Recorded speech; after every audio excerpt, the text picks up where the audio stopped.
KTR का बड़ा इल्जाम, सिकंदराबाद की शिनाख्त खतरे में।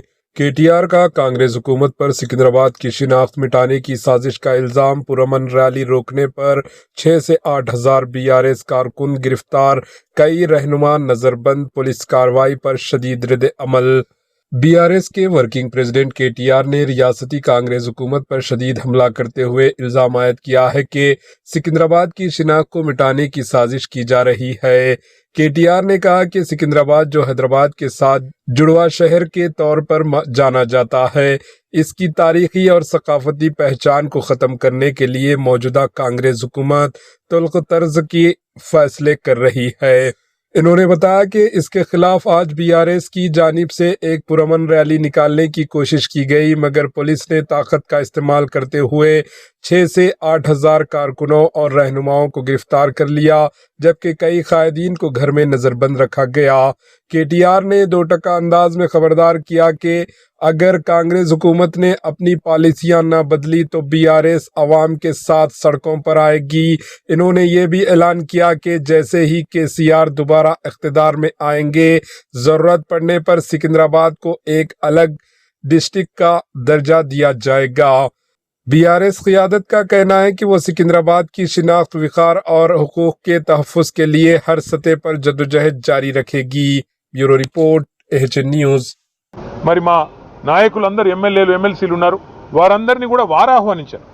సికింద్రాబాద్కు సంబంధించిన పుర ప్రముఖులు, సికింద్రాబాద్కు సంబంధించిన మరి సికింద్రాబాద్ ప్రేమికులు వారు ఆహ్వానించి సికింద్రాబాద్ అస్తిత్వాన్ని మేము పుట్టిందాడనే మరి ఇక్కడ పుట్టిన బిడ్డలుగా మరి మీరు కదా కాపాడాలి, ఈ ప్రభుత్వం తుగ్లక్ పనులు చేస్తుంటే మీరేం చెయ్యరా అని వారు మీటింగులు పెట్టి పిలిస్తే మేము మా పార్టీగా పోయి చెప్పినాము.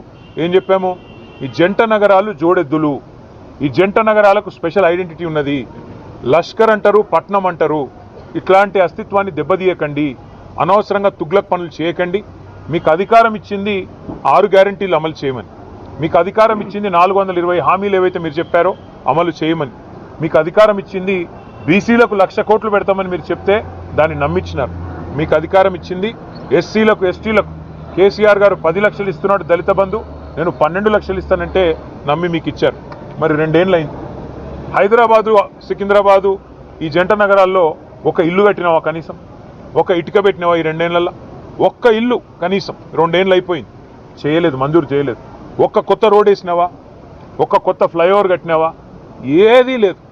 ఉన్నవి కూలగొట్టుడు తప్ప కట్టిందైతే ఏం లేదు. ఆ కూలగొట్టే క్రమంలో విధ్వంసం మాత్రమే తెలిసిన ఈ ముఖ్యమంత్రి ఇవాళ సికింద్రాబాద్ అనే పదాన్నే లేకుండా విధ్వంసం చేసే ఆలోచన చేస్తుంటే దాన్ని ప్రతిఘటిస్తూ ఇవాళ సికింద్రాబాద్ పెద్దలందరూ కలిసి ఒక శాంతి ర్యాలీ అని పెట్టుకున్నారు. దానికి మమ్మల్ని అందరినీ ఆహ్వానిస్తే ఇవాళ ఉదయం అందరం తెలంగాణ భవన్లో సమావేశం అవుదాం. ఇక్కడ సమావేశమై మన గౌరవ ప్రజాప్రతినిధులందరం కూడా కలిసికట్టుగా పోదాం, సంఘీభావం చెప్దామని చెప్పి మేమందరం ఇక్కడ చేరుకున్న తర్వాత మాకు తెలిసింది శ్రీనివాస్ యాదవ్ గారిని హౌస్ అరెస్ట్ చేసే ప్రయత్నం చేస్తున్నారు, పద్మారావు గారిని హౌస్ అరెస్ట్ చేసినారు, మిగతా మన కార్పొరేటర్లని, మిగతా మా నాయకులని, దాదాపు 8,000 మంది మా సోదరులని, సోదరిమణులని ఎక్కడి వాళ్ళని అక్కడ అరెస్టులు చేస్తూ ఉన్నారని చెప్పి ఇక్కడికి వచ్చిన తర్వాత తెలిసింది. అందుకే నేను ఈ తుగ్లక్ ముఖ్యమంత్రి గారికి చెప్పేది ఒకటే, మీ అధికారం అపరిమితమని మీరు అనుకుంటున్నారు. అధికారం 5 ఏళ్లకు ఒకసారి ప్రజలు రెన్యూ చేస్తే మళ్ళీ వస్తుంది తప్ప మీ ఇష్టం ఉన్నట్టు తుగ్లక్ పనులు చేస్తూ పోతుంటే అధికారం ఎవరికి శాశ్వతం కాదనేది ముఖ్యమంత్రి గారు గుర్తుపెట్టుకోవాలి.